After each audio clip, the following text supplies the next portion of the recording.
quiebre.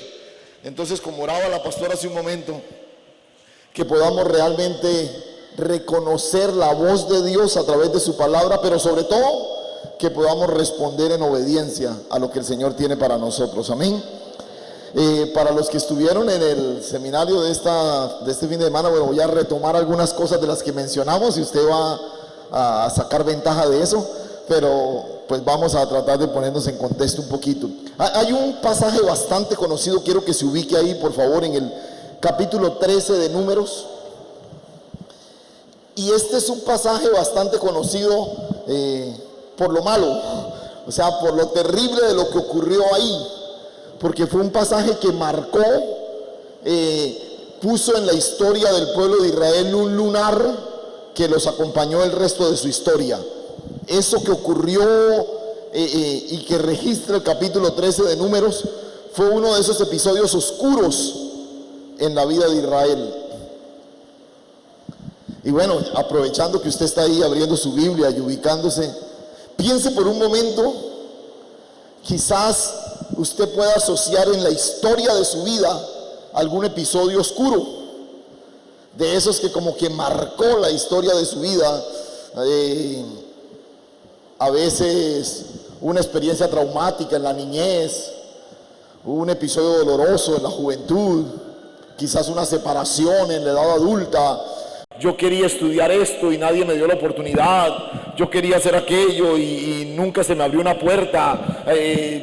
Bueno, quizás usted puede en este momento ubicar un episodio de esa naturaleza, pero quiero que tenga ahí abierto, mire el capítulo 13 y vamos a leer a partir del verso 31.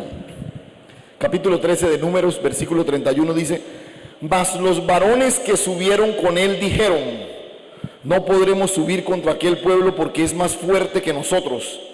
Y hablaron mal entre los hijos de Israel de la tierra que habían reconocido, diciendo: la tierra por donde pasamos para reconocerla es tierra que traga a sus moradores, y todo el pueblo que vimos en medio de ella son hombres de grande estatura. También vimos allí gigantes, hijos de Anat, raza de los gigantes, y éramos nosotros a nuestro parecer como langostas, y así les parecíamos a ellos. Recordaba hace un tiempo y he contado muchas veces esta historia porque es de esas historias que me marcó. Estábamos junto con mi esposa en una especie de pequeña parcela de una hermana de la iglesia y nos había invitado a almorzar allí porque nos quería mostrar la parcela que el Señor le había regalado, la casita que había construido ahí, y ella estaba muy contenta de compartir con nosotros lo que Dios había hecho en su vida. Conocíamos la historia de esta mujer muchos años allí en medio de la congregación, un trasfondo muy humilde, con muchas luchas, muchas dificultades. Y ella nos estaba contando un poquito cómo el Señor la había traído hasta ahí. Pero usó una frase que fue la frase que a mí se me quedó marcada en todo lo que nos contó. Me dijo: pastor, hace no sé cuántos años, ya no recuerdo el tiempo que mencionó, dijo: yo estaba en esa pequeña casita rentada en la que yo vivía, con una mesa frente a mí, y tenía solamente unos retazos y una palabra. Y yo la escuché y dije: ven, espérate, ¿cómo así? ¿A qué te refieres cuando dices que estabas solamente con unos retazos y una palabra? Esta mujer tiene 3 hijos, como les digo, un trasfondo complicado, 3 hijos de diferentes papás, ya hijos en edad ya adulta. Su último compañero la había abandonado. Trabajaba como auxiliar de modistería en una fábrica de uniformes y con los retacitos que le daban hacía cositas como para tratar de, y estaba en medio de una situación complicada y cuenta que esa noche estaba ahí sentada en la mesita con la que hacía sus costuras, y entonces se refería a eso. Dijo: yo estaba ahí y lo único que tenía era unos retazos y una palabra. Yo dije: ¿cómo así? Cuéntame. Dice: sí, algunos pequeños cortes de tela que tenía ahí, pero tenía una palabra. Y yo decía, ¿qué palabra? Entonces hizo memoria de una predicación que habíamos tenido en la congregación, donde el Señor a través, ella me contó incluso cuál era la predicación. Había comprado en la iglesia el CD con la grabación, y entonces me decía, pastor, yo no sé cuántas veces he escuchado ese sermón, yo creo que ya me lo sé de memoria. Yo coloco ahí mi grabadora y vuelvo y lo escucho, y vuelvo y lo escucho.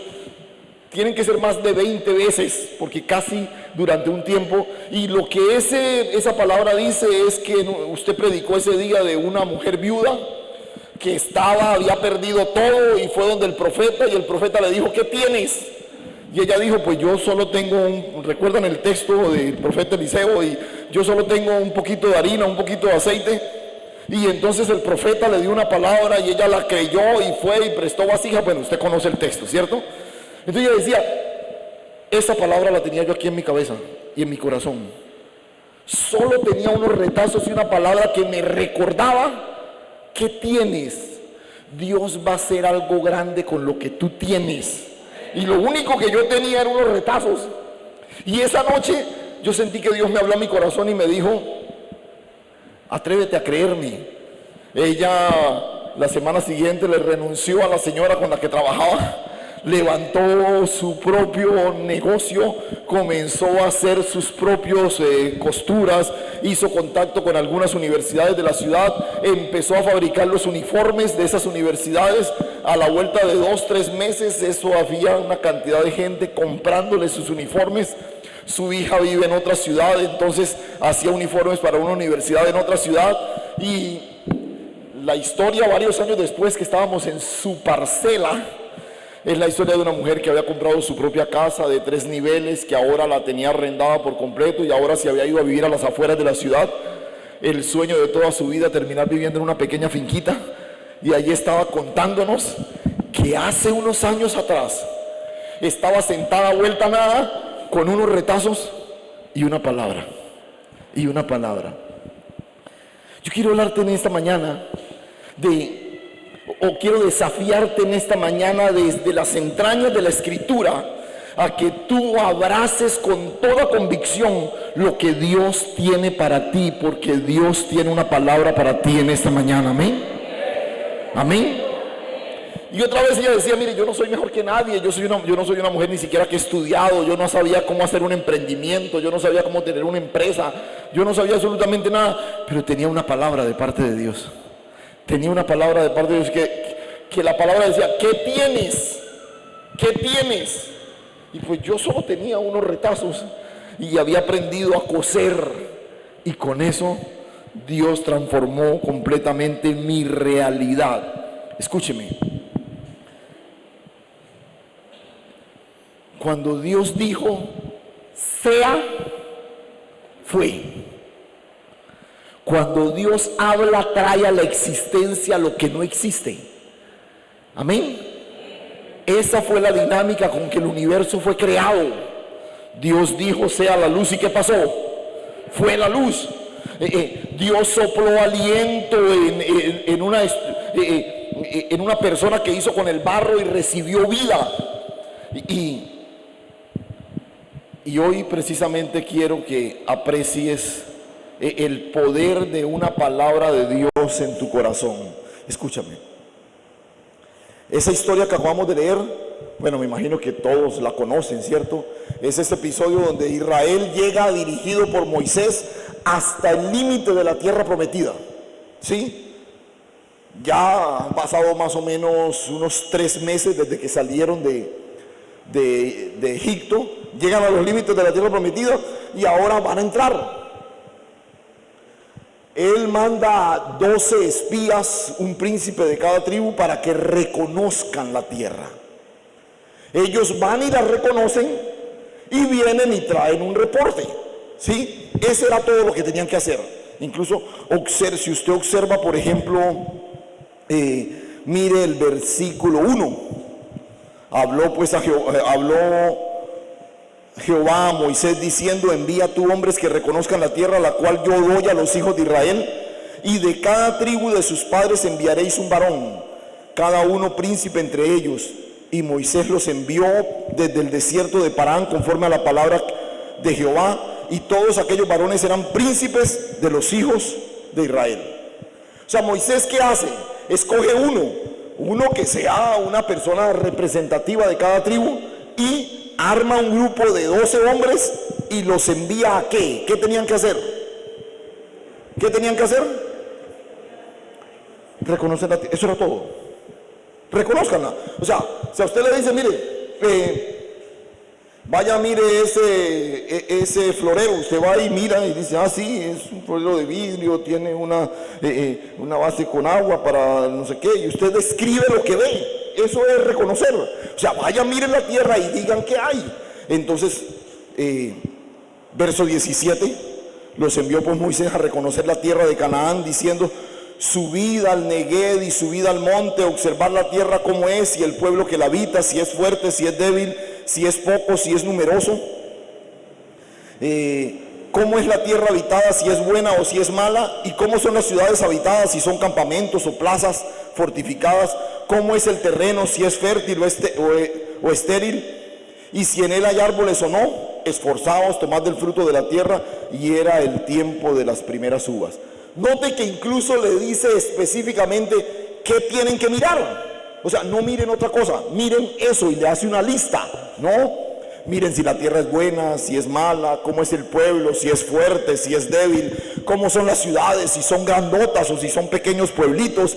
No, miren el terreno, si es un terreno fértil, si no, vayan y miren eso, punto. ¿Sí? Eso era lo que tenían que hacer. O sea, vaya, mire el matero, el florero ese, cómo es, y ese, y usted viene y describe lo que le pidieron que describiera, ¿cierto? Verso 25. Volvieron de reconocer la tierra al fin de 40 días y anduvieron y vinieron con Moisés y Aarón y a toda la congregación de los hijos de Israel en el desierto de Parán, en Cades, y dieron la información a ellos y a toda la congregación, y les mostraron el fruto de la tierra, y les contaron diciendo, ahora viene el reporte. Dijeron, miren cómo es el fruto, y se los mostraron. ¡Wow! Tremendo fruto. Y dieron el reporte. Verso 27. Nosotros llegamos a la tierra a la cual nos enviaste, la que ciertamente fluye leche y miel, y este es el fruto de ella.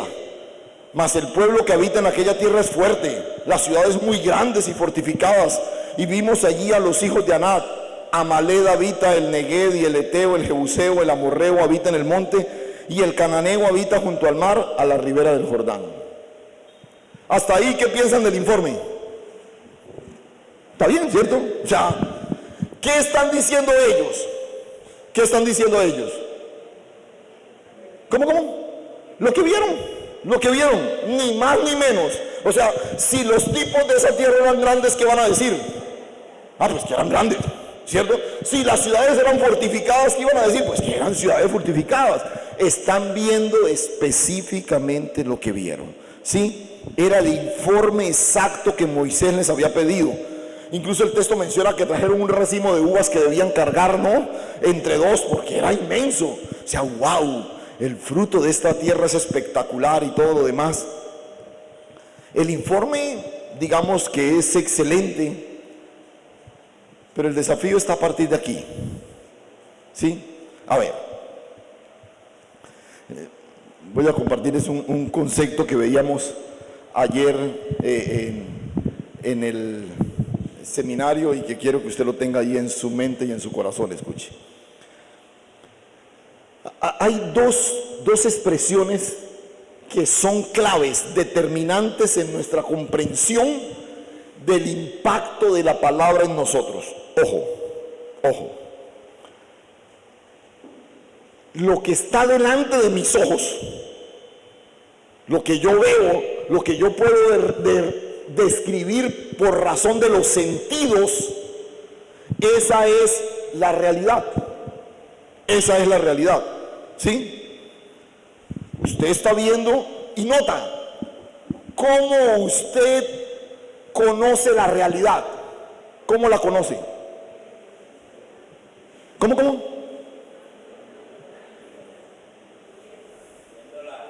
¿Cómo? Viéndola, ¿sí? ellos fueron y la vieron. Seguramente el fruto que hicieron lo arrancaron, lo tocaron. O sea, usted aprecia la realidad por los sentidos. Esto aquí como que huele feo. Usted toca y dice, uy, esto está como áspero. Usted, sí, por los sentidos. Usted ve, esa es la realidad. O sea, cuando Moisés los manda y les dicen, denme un informe, el informe debía corresponder ¿a qué? A la realidad que veían. A la realidad que veían.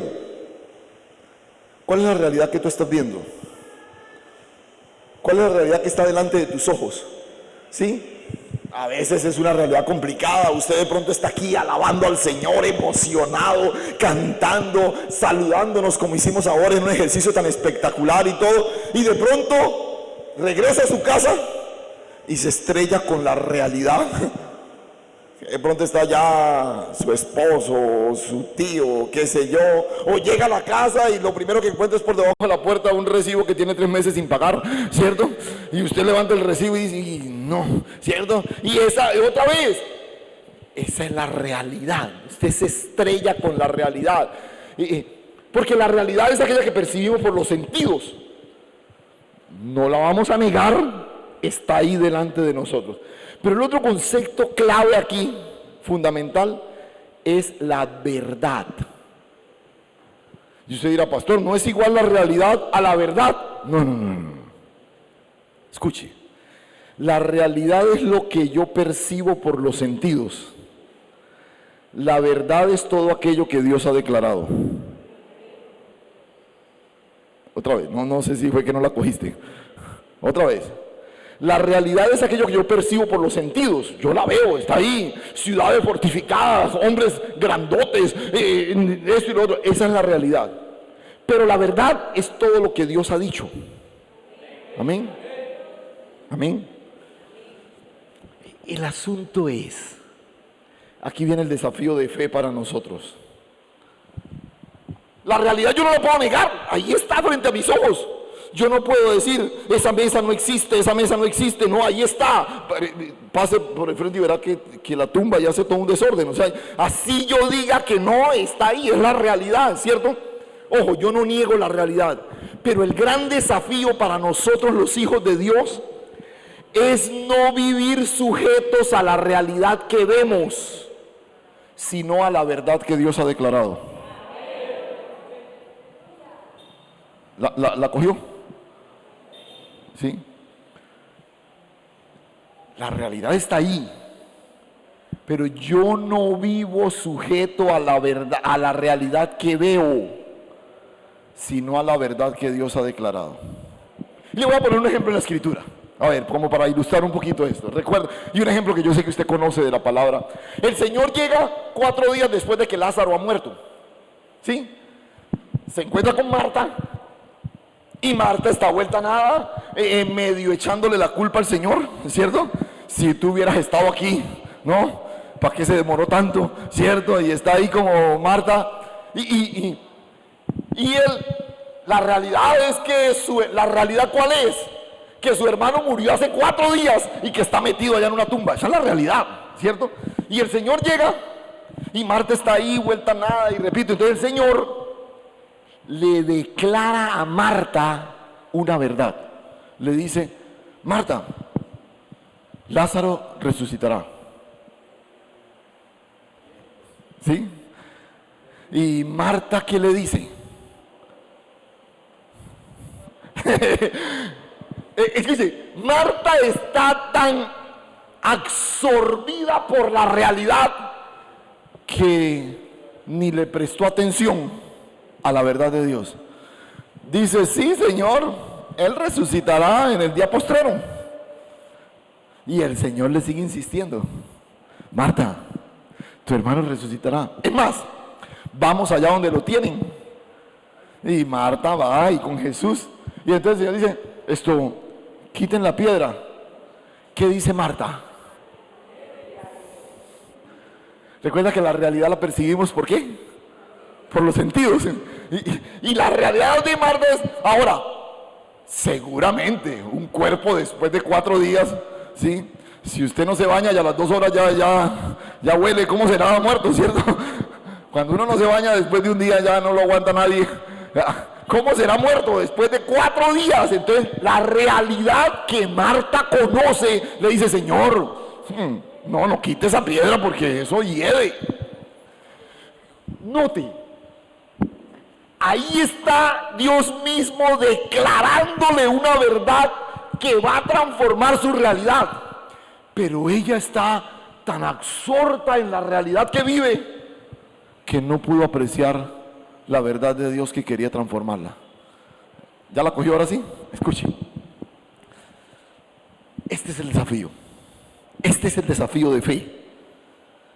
Sí, que de pronto su relación matrimonial no está en el mejor momento, que de pronto su economía está pasando una situación complicada, que de pronto usted siente que su cuerpo ya evidencia toda una cantidad de marcas de su salud afectada y todo lo demás, que tiene un problema por aquí, una situación por allá y todo lo demás. Sí, esa es la realidad que a ti te rodea.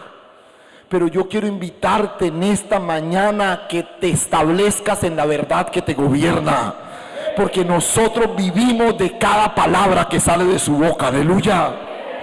Vivimos de cada palabra que sale de su boca. Gloria al Señor.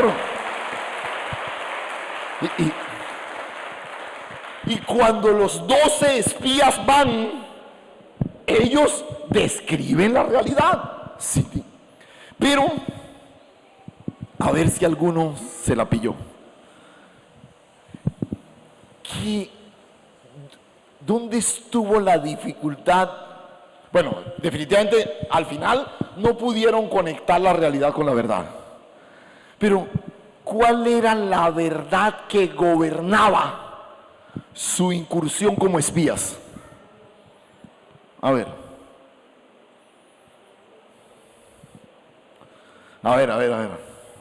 Lo leímos un par de veces. ¿Cómo? Bueno, que la tierra era fructífera era parte de la realidad que vieron, ¿sí? La tierra es fructífera, la vimos el fruto, pero había algo ahí en la descripción o sea, había una declaración de la verdad de Dios que debía dirigir esa excursión, que para ellos debía ser clara. ¿Qué fue? ¿Cómo? Díganlo, ¿no? Tranquilo que no estamos calificando hoy. Yo les aviso cuando.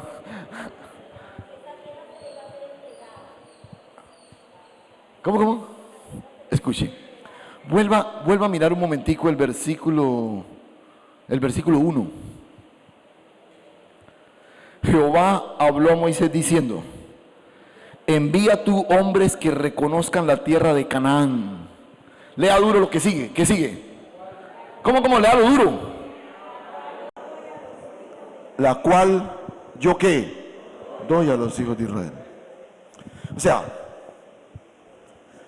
ustedes no van allá a evaluar si la podemos tomar o no. Exacto. Ustedes van a mirarla, a reconocerla, para prepararse. ¿Por qué? Porque Dios ya se las había dado. Escuche otra vez. Vayan y reconozcan la tierra de Canaán, la cual yo doy a los hijos de Israel. Ya es una verdad declarada por Dios. Vayan, mírenla, porque es de ustedes. Es como que usted le dice, lo llevan a un lote y le dice: vaya, miren ese lote que se lo voy a dar, que ya lo compré para usted. Y usted va y dice: uy, no, pues este lote es muy grande. Uy, no, es que esto es como estrato 5, esto no. Uy, es que este lote es como muy plano, este no. Uy, calle la boca, hombre, firme y recíbalo, ¿cierto? Eso es lo que pasó con ellos. O sea, el Señor les dice: vayan, miren la tierra que les he dado. Y ellos van y dicen: uy, sí, pero es que o sea, vea lo absurdo. Mire lo absurdo de esto. Están preocupados porque son ciudades fortificadas y grandes. Y el Señor les había dicho: ustedes van a habitar ciudades que no construyeron. Pues entre más grandes mejor, porque son las que yo voy a habitar. porque así lo dijo el Señor, pero están preocupados porque las ciudades son grandes y fortificadas. ¿Le suena familiar? ¿Le suena familiar a eso que nos pasa a nosotros todo el tiempo? Que estamos frente a una palabra que Dios ha declarado, pero estamos tan angustiados por la realidad que está delante de nuestros ojos, que no celebramos la gracia y el favor de Dios manifestado a través de lo que Él ha dicho. Y note, hasta el punto en que hemos recorrido el texto, el informe que ellos dan es exactamente el que Moisés pidió. Hasta trajeron la evidencia, ese racimo de uvas grandísimo y todo lo demás. Un informe excelente. Pero el problema fue a partir de ahí, porque volvamos a leer el pasaje con el que iniciamos, verso 30 y 31. Mas los varones que subieron con él dijeron: no podremos subir contra aquel pueblo, porque es más fuerte que nosotros. Y hablaron mal entre los hijos de Israel. ¿Y qué hicieron? ¿Hablaron qué? Mal. Hablaron mal entre los hijos de Israel de la tierra que habían reconocido, diciendo: la tierra por la cual pasamos para reconocerla es tierra que traga a sus moradores. Y todo el pueblo que vimos allí son hombres de grande estatura. Vimos también allí gigantes, hijos de Aná, raza de gigantes. Y éramos nosotros a nuestro parecer como langostas. Y así les parecíamos a ellos. Escuche.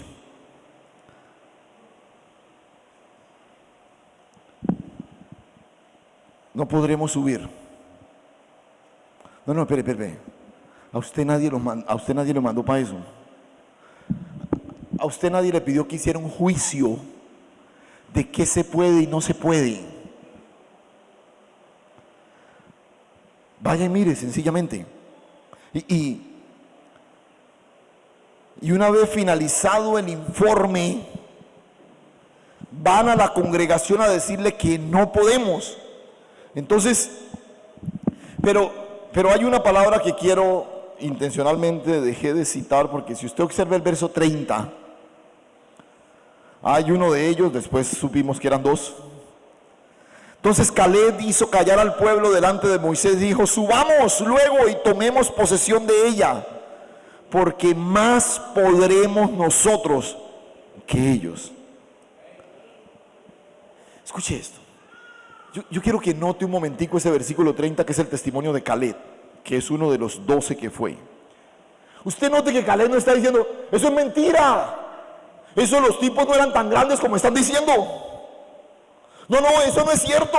Esas ciudades no eran tan impenetrables como ellos están describiendo. No, eso no es así. Sí, eran como grandecitos, pero no tanto, que gigantes. No. Note, Caleb no está negando la realidad.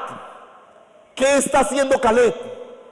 A la luz de los dos términos que hemos aprendido en esta mañana. ¿Qué está haciendo Caleb? ¿Cómo? Abrazando la verdad.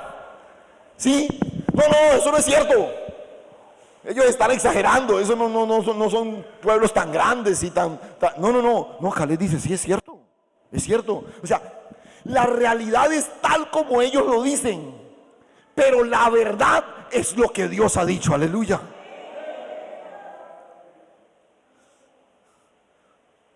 Tu vida no está determinada por la realidad que está delante de tus ojos. Tu vida está gobernada por la verdad que Dios ha declarado. Créelo. Y esto es lo que Caleb nos invita a abrazar en esta mañana. Los espías no fueron enviados para tomar un juicio de opinión, sino para que vieran, simplemente para reconocer la tierra. Y aquí es donde viene el desafío que quiero dejar en tu corazón. Escúchame. ¿Por qué, conociendo la verdad, yo vivo tan angustiado por la realidad. Y el desafío en esta mañana es, ¿cómo hago para sujetarme a la verdad a pesar de la realidad que vivo? Y escúchame, cuando tú vives gobernado por la realidad, hay algo de la manifestación de Dios en ti que tú no puedes apreciar, que tú no puedes ver. Y quiero, repito, ya ahora en el desafío que quiero dejar en tu corazón, ¿qué ocurre cuando sigues viviendo sujeto a la realidad? Y por favor, perdona que sea tan insistente con esto. No es que negamos la realidad. Sí, no es que tú vives un infierno en tu casa y dices, no, eso es un paraíso allá. Y no, tú no puedes negar la realidad. Pero tú tienes que entender que el poder de la verdad puede transformar tu realidad. Eso es lo que tienes que creer. Pero ¿qué ocurre cuando vivimos aferrados a la realidad? Sujetos a la realidad. Observa. La primera cosa que pasa es que no podemos apreciar nuestra capacidad en Dios. Primero, cuando yo vivo sujeto a la realidad, yo no puedo apreciar mi capacidad en Dios. Nota la primera cosa que declaran: mas los varones que subieron con él dijeron. ¿Qué dijeron? ¿Qué dijeron? No podremos subir. ¿Cómo así? ¿Cómo saben que no pueden? ¿Cómo saben que no pueden? Porque cuando tú solo enfocas tu mirada en la realidad, necesariamente comienzas a convencerte de que no puedes. De que no puedes. Y esta es una de las cosas que con mayor frecuencia declaramos. Justificamos lo que no podemos hacer. Yo no puedo porque es que yo no tengo. Yo no puedo porque es que yo no sé. Yo no puedo porque es que a mí nadie me ha apoyado, nunca me han ayudado. Yo no puedo porque es que yo no tengo el apoyo de otros. Yo nunca estudié, yo nunca me gradué. Y entonces tú todo el tiempo estás justificando que no puedes. ¿Y cuál es de dónde viene la justificación? De la realidad que te rodea. De la realidad que te rodea. Puede que tu realidad te diga que no tienes, que no pudiste estudiar, que no tienes educación, que no sabes, que no hay nadie solidario que pueda ayudarte. Pero escúchame, la clave para escúchame esto, la clave para lo que tú puedes no está en los recursos que tienes, sino en la ubicación en la que estás. Escúchalo, ya te lo explico, te lo voy a repetir otra vez. La clave para lo que tú puedes, no tiene que ver con los recursos que tienes o con la solidaridad de los demás. La clave está en tu ubicación. ¿Qué dice el Señor a través del apóstol Pablo en Filipenses 4:13? Un texto que todos nos sabemos de memoria. ¿Qué dice? ¿Cómo? ¿Todo lo puedo qué? ¿Todo lo puedo qué? En Cristo. O sea, el asunto no es lo que tienes, el asunto es dónde estás. ¿Y dónde estamos tú y yo? ¿Dónde estamos? En Cristo. En Cristo. Usted fue arrancado de la potestad de las tinieblas y trasladado al reino de su amado Hijo. Aleluya. Usted y yo hemos sido puestos en Cristo Jesús.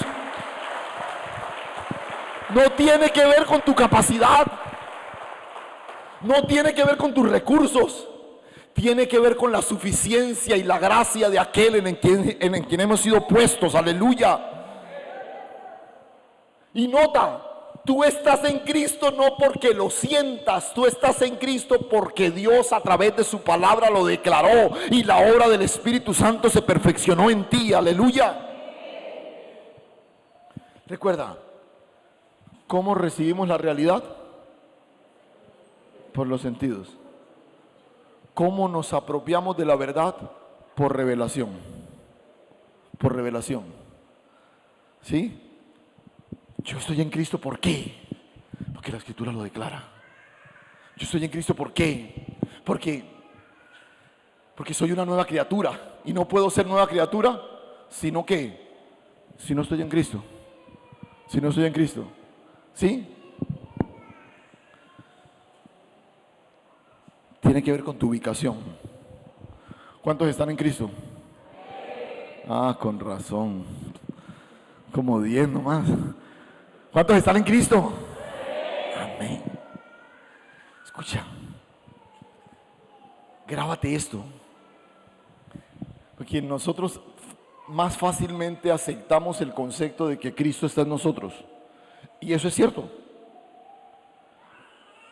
La Escritura dice que puso su Espíritu en nosotros y vino a hacer de nosotros su morada. ¿Sí? Está en nosotros.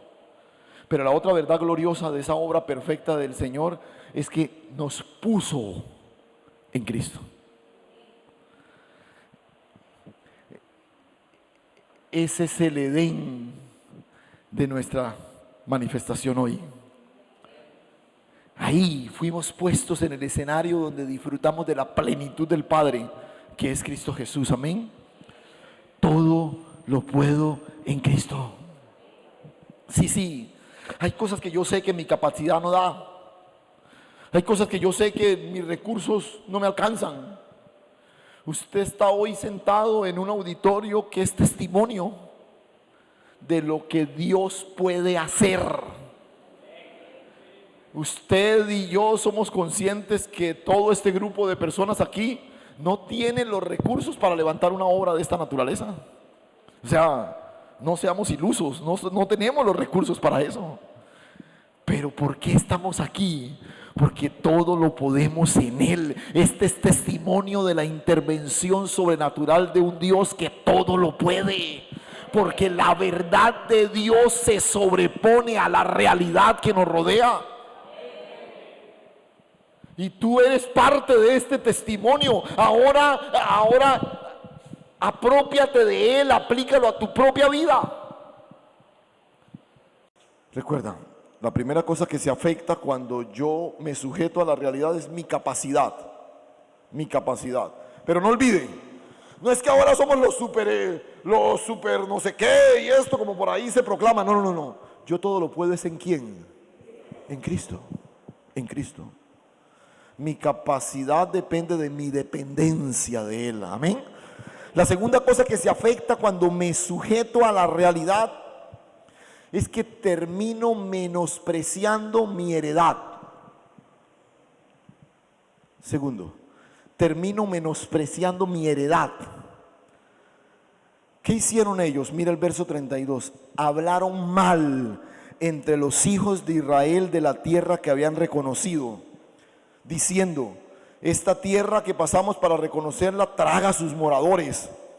Y allí vimos hombres de grande estatura, y comenzaron de manera despectiva a hablar de esa tierra. ¿Cuál era el problema con esa tierra? ¿O cuál era el problema de hablar mal de esa tierra? De esa tierra en particular. ¿Cómo? ¿Pero por qué? ¿Por qué? ¿Por qué al hablar mal de esa tierra estaban hablando mal de Dios? Escuche, porque Dios fue quien escogió esa tierra como herencia para ellos. Dios escoge esa tierra como herencia para ellos, y ellos se paran ahora frente a lo que Dios les dio y dicen: uy, esto está terrible. No, esto es que encarte. Vea, esto no se puede y todo lo demás. Hablaron mal. Esa era la heredad de Dios para su pueblo. Ese era el hábitat que Dios había escogido para sus familias. Ese era el entorno que Dios había señalado para que sus descendencias crecieran en ese lugar. Pero en vez de ver el regalo de Dios a través de lo que les había dado, sus ojos se centraron en los moradores, en las ciudades, en la estatura de ellos, en una cantidad de cosas, en las ciudades fortificadas. Y mire, a mí esto de verdad me impresiona. Usted recuerda en el mismo libro de Números la historia del profeta pagano Balaam, ¿recuerda? Que fue contratado por Balac para que maldijera a Israel. Cuando uno lee la historia de Balaam hay algo muy interesante, y es que ese profeta pagano no se atrevió a maldecir lo que Dios había bendecido. Y por eso él le dice a quien lo contrató, le dice: no, yo no puedo. ¿Cómo voy a maldecir yo lo que Dios no maldijo? Y un profeta pagano no fue capaz de hablar mal del pueblo de Dios. Pero el mismo pueblo de Dios sí es capaz de hablar mal de la heredad que Dios les había dado. Ve lo insensato de lo que ocurre aquí. Y mira, ellos dijeron: esta es una tierra carnívora, traga a sus moradores. Era lo que Dios les había dado. Pero yo te hago una pregunta: ¿no te suena como familiar esto? Vea, nosotros, por vivir tan inmersos en la realidad que nos rodea, a veces, llenos de ingratitud, no apreciamos lo que el Señor nos ha dado. No sé si de pronto has escuchado expresiones como, por ejemplo: estoy aburrido de este rancho miserable en el que vivo. Sí, de pronto no es así tan lujoso, pero es el lugar en el que Dios te ha permitido estar. Es que es terrible este barrio donde yo estoy, esto es una porquería, ¿no? Este peladero donde estamos. O, por ejemplo, padres refiriéndose a sus hijos: este muchacho bueno para nada, no sé qué, que esto. Escúchame, es herencia de Dios. Esta casa que está que se cae a pedazos aquí. Y eso que tienes, eso donde estás, lo has recibido por la gracia y la misericordia del Señor. Y si tú no puedes vivir agradecido con Dios por lo que hoy tienes, nunca podrás disfrutar de aquello que Él tiene preparado para ti. Porque estás hablando mal. Cuando tú hablas mal de tu esposo, de tu esposa, estás hablando mal de ti mismo. Y estás hablando mal del pacto que Dios ha establecido en ustedes como pareja. Nos convertimos expertos en denigrar de nuestro cónyuge. Nos convertimos expertos en hablar mal de nuestros hijos, en hablar mal de lo que tenemos. Es que esta chatarra que yo manejo, terrible, y todo lo demás, probablemente la vas a manejar el resto de tu vida, porque tu corazón no se ha preparado en gratitud para celebrar lo que hoy Dios te ha dado. Estaban frente a la heredad de Dios. Y efectivamente, ninguno de ellos la disfrutó. Ninguno de ellos la disfrutó. Y vea, hoy vivimos en la cultura del inconformismo, ¿no? El que es rubio quiere ser moreno, el que es moreno quiere ser rubio, el que es blanco quiere ser negro, el que es negro quiere ser blanco, el que es bajito quiere ser alto. Hay personas que hablan mal hasta del color de su piel. Escucha lo que te voy a decir. Hay cosas como esas que fueron decisión de Dios. O alguno de nosotros decidió. Por ejemplo, pues yo, gracias a Dios, esta pinta que tengo, pues el Señor, sí. Pues eso dice mi esposa, ¿no? Pero otra vez, esta fue, muchos incluso hablan mal de las decisiones que Dios tomó tocante a ti. Y lo delicado de esto es que probablemente sea esa ingratitud la que nos va a acompañar el resto de la vida. ¿Qué pasó con esa generación?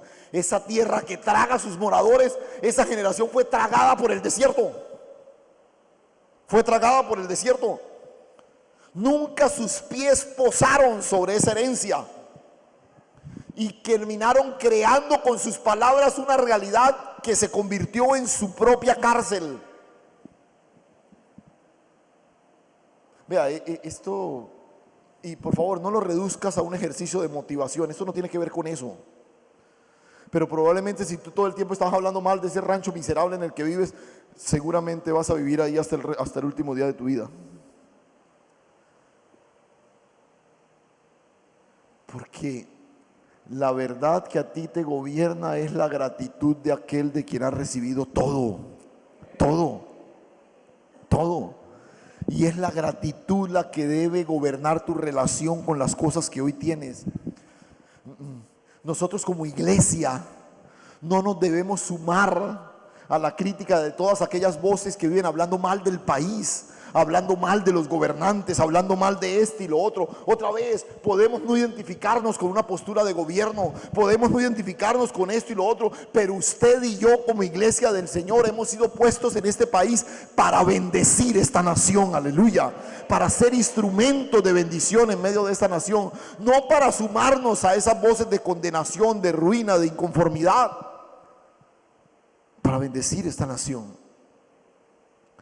Y entonces te dije que es afectada nuestra capacidad, es menospreciada nuestra herencia. Y finalmente, cuando yo vivo sujeto a la realidad, yo tengo una visión errónea, una visión empañada de mí mismo, de mí mismo. Mire lo que dice el verso 34. Vimos allí gigantes, hijos de Anac, raza de gigantes, y éramos nosotros, a nuestro parecer, como langostas. O sea, venga, una cosa es que de pronto alguien me vea a mí como una langosta, pero que yo me mire al espejo y diga, venga, aquí sí hay algo como medio traumático en ese grupo de hombres que fueron allí.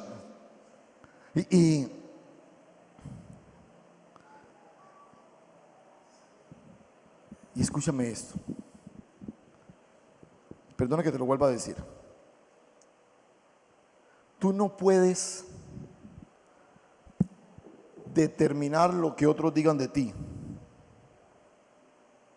pero tú sí tienes el control de la manera como te ves en el contexto de donde Dios te ha puesto. Las palabras, o mejor, el impacto de las palabras está determinado por la autoridad de quien la declara. Que alguien hable mal de mí, pues yo no lo controlo, ¿sí? Pero que yo no reconozca lo que Dios está haciendo en mi vida y menosprecie el plan de Dios en mí, ahí sí hay un problema serio. Ahí sí hay un problema serio. Porque hay un hijo de Dios que está menospreciando la obra de Dios en él.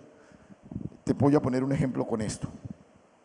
Si usted sale por allá a la calle y se encuentra con un vendedor de algún producto de esos tipos que se la saben todas y eso, y dice, no, mire lo que está pasando terrible, y el dólar bajó y la gente pensó que no sé qué, pero ahora el dólar va a llegar a una escalada de no sé cuánto, y eso va a hacer que la economía colapse y tal, y no sé qué, y lo otro. Usted lo escucha y de pronto dice, pues suena como coherente el análisis de él, pero pues, es un vendedor ahí en una chaza en el centro. Pero si luego usted llega a su casa y prende el televisor y está el ministro de Hacienda diciendo exactamente lo mismo que le escuchó decir el vendedor, ¿qué va a pasar?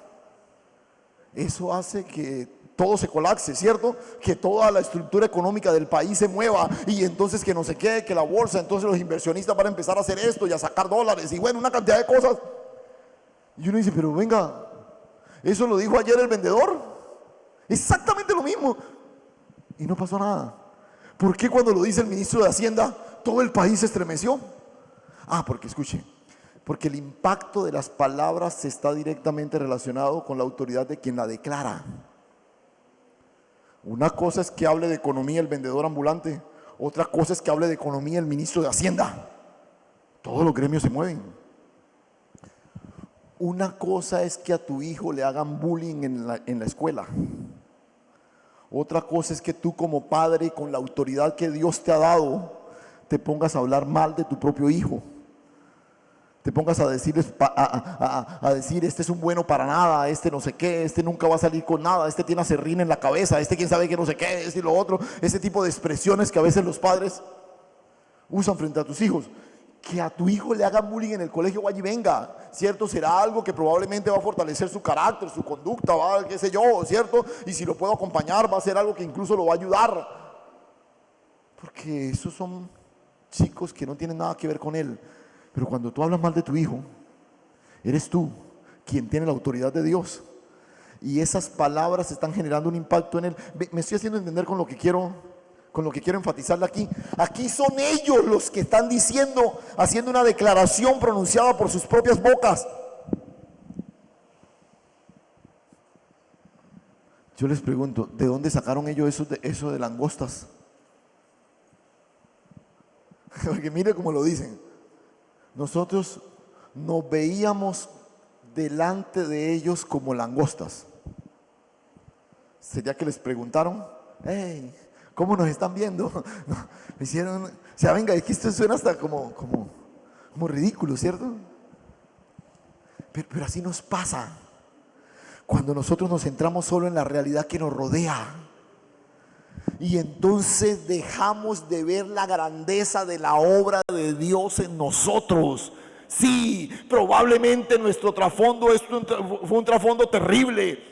Probablemente el Señor nos sacó por allá de las catacumbas, del hoyo cenagoso y no sé qué, y todas esas descripciones que a veces dan la escritura con las cuales nos identificamos. Yo estaba por allá, escúchame, pero te sacó de ahí y te sentó en lugares celestiales juntamente con Cristo, aleluya, y te hizo su Hijo amado, gloria al Señor, y te revistió de la unción del Espíritu Santo. No importa el tamaño de la realidad que esté delante de ti, tú necesitas abrir tus ojos y apreciar la grandeza de tu Dios y comenzar a verte como Dios te ve. Como Dios te ve. Escúchame esto. La de Caleb no fue una inyección de positivismo motivador para toda la congregación. Caleb no está haciendo un ejercicio de negación. Caleb no está reprimiendo sus sentidos. Caleb está sometiendo la realidad a la verdad de Dios. Subamos, comámoslos como pan, porque su amparo se ha apartado de ellos y la gracia del Señor está con nosotros. Aleluya. Gloria al Señor. Gloria a Dios. Siendo muy joven, desde que salió de Egipto, Caleb había escuchado que Dios les había dado esa tierra. Esta era la palabra que retumbaba en el corazón de Caleb. No tenía que ver con los moradores, no tenía que ver con el tamaño de las ciudades, no tenía que ver con el número de ellos. El asunto tenía que ver con lo que Dios había dicho. Hoy hay por ahí una corriente promovida en las iglesias de que tú estás llamado a decretar, a establecer, a traer a la realidad, a decir. Eso es cuento. Escúchame. ¿Dónde estuvo la clave de la convicción de Caleb? No que a él le pareció que ellos podían tomar esa tierra, es que él se estableció en lo que Dios había dicho, aleluya. Usted y yo no decretamos ni traemos a la existencia nada. Usted y yo nos establecemos en lo que Dios ha dicho, aleluya. Abrazamos lo que el Señor ha declarado. Yo les doy esa tierra a mis hijos, los hijos de Israel. Infortunadamente, esa generación no pudo entrar.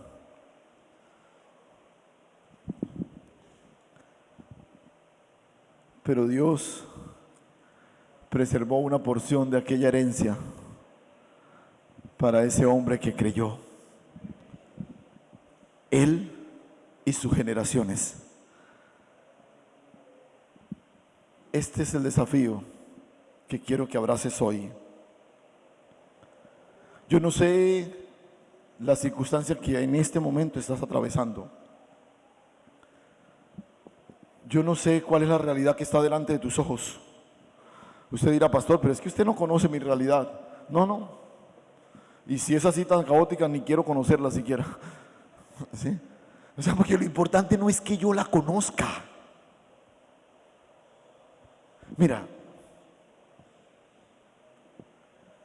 lo importante es que tú creas lo que Dios ha dicho. Deja de reportar al cielo tu situación y comienza a establecer en la tierra tu posición en Cristo Jesús. Créele a lo que el Señor ha declarado. Quizás hay una enfermedad en este momento que no te permite apreciar el favor de Dios y celebrar su misericordia. Abraza con toda convicción lo que Dios ha dicho y descansa en el Señor.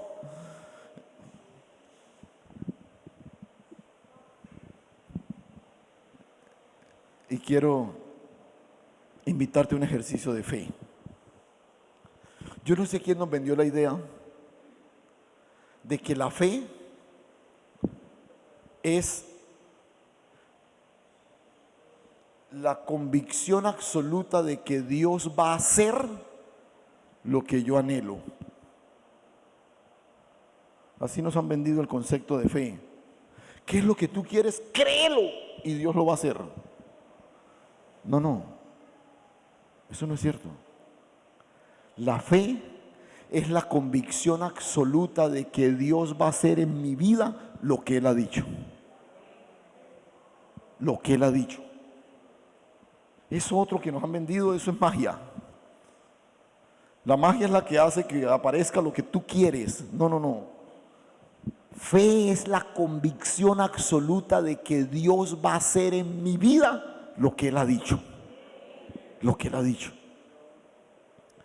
Por eso cuando tú te acercas a Dios en medio de la realidad caótica que vives, tú tienes que aferrarte a la verdad que Él ha declarado. Que Él ha declarado.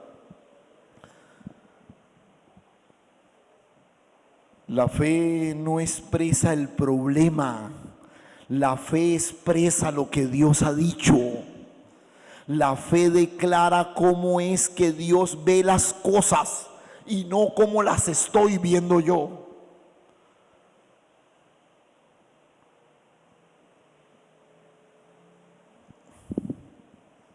Yo quisiera que oráramos. Y quiero invitarte a que por un momento te coloques en pie. Quiero pedirte que cierres tus ojos por un momento.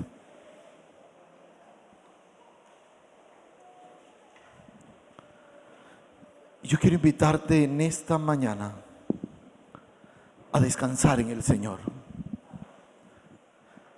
Te dije hace un momento, yo no sé cuál es la realidad que tú vives. No sé. Lo que sí sé es lo que Dios en su verdad ha declarado.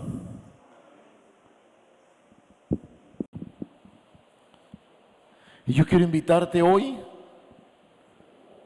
a que por un momento quites tus ojos de la realidad. No porque la niegues, no. Pero aparta tus ojos de la realidad y pon tu mirada en el autor y consumador de tu fe. Por un instante, y vamos a creer a lo que Dios ha dicho. Escúchame, todo lo podemos en Él, que es nuestra fortaleza. Aleluya. Somos herederos de Dios y coherederos con Cristo de todo lo que el Señor nos ha dado. Y somos hijos escogidos en el amado. Probablemente nadie pondría sus ojos en nosotros. Quizás de muchos escenarios seríamos menospreciados, pero la gracia de Dios se fijó en nosotros y nos escogió en Cristo Jesús. Yo quiero invitarte en esta mañana a que con toda pasión te aferres a la verdad gloriosa de lo que Dios ha declarado y creas con toda convicción que la realidad que vives puede ser transformada por la verdad de lo que Dios ha dicho.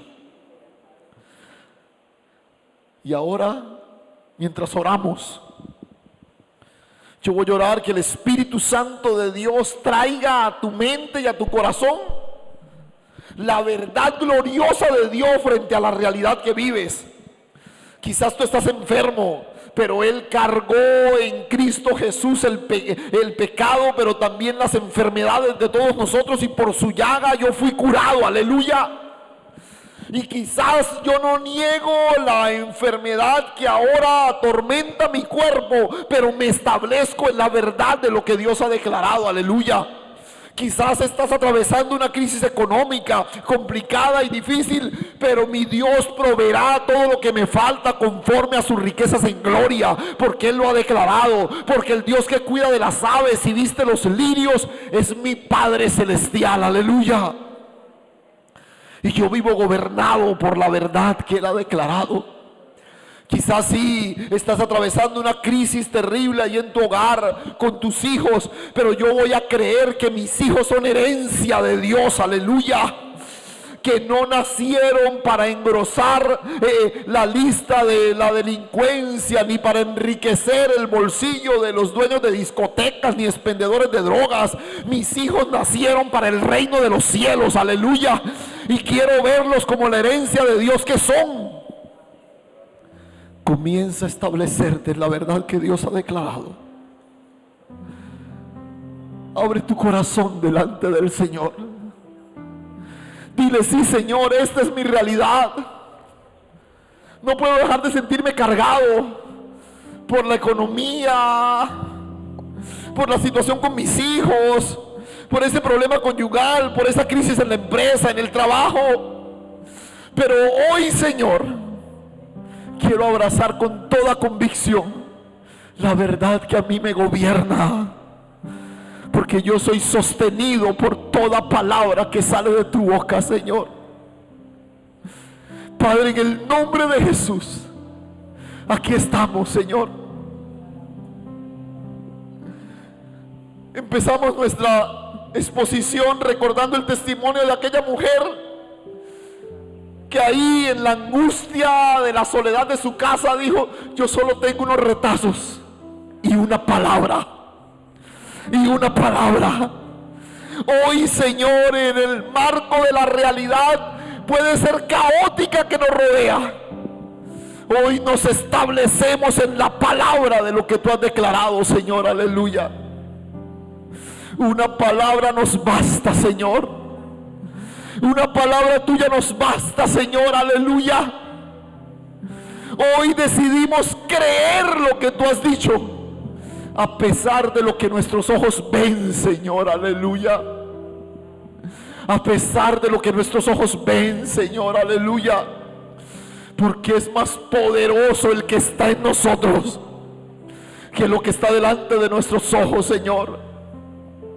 Hay algunos que vaticinan una crisis terrible en este país, que involucionaremos, Señor, quién sabe hasta dónde, que la realidad de este país se volverá invivible. Pero hoy queremos declarar la soberanía del Dios de Colombia, Señor, su manifestación gloriosa sobre esta nación. la manifestación de Cristo a través de su iglesia para transformar la vida de esta nación, Señor. Queremos descansar en ti. Díselo al Señor. Díselo al Señor. Cierra tu oído a la voz de las tinieblas que todo el tiempo te está diciendo: tú no puedes, tú no lo vas a lograr, tú no vas a salir de ahí. Y abre tus ojos y tu oído para reconocer la voz de Dios y abrazar el cumplimiento precioso de su palabra. Adora al Señor. Descansa en el Señor. Aleluya. Aleluya. Si tú harás más allá de lo que pueda imaginar, Aleluya. más allá de lo que pueda yo soñar. Eres Dios y harás, eres mi Dios y tú harás. Aleluya. Más allá de lo que pueda imaginar, más allá de lo que pueda yo soñar. Eres Dios y harás, eres mi Dios y tú harás, más allá de lo que pueda imaginar, más allá de lo que pueda yo soñar. Eres Dios y harás. Aleluya. Ahí con sus ojos cerrados, sin desconectarse de este momento de adoración, repita conmigo: soy un hijo de Dios. No, pero repítalo como si de verdad lo creyera. Repítalo conmigo: soy un hijo de Dios. Dígalo con toda convicción. Una vez más: soy un hijo de Dios, coheredero con Cristo, heredero de todo lo que Dios tiene, ciudadano del reino de los cielos, bendecido, no necesitado, establecido en Cristo para transformar las circunstancias y enviado al mundo para hacer la manifestación de su gloria. Créalo, créalo, adore al Señor. Digámoslo una vez más: Eres mi Dios y tú harás, más allá de lo que pueda imaginar, más allá de lo que pueda yo soñar. Eres Dios y harás, eres mi Dios y tú harás, más allá de lo que pueda imaginar, más allá de lo que pueda yo soñar. Eres Dios y harás, eres mi Dios y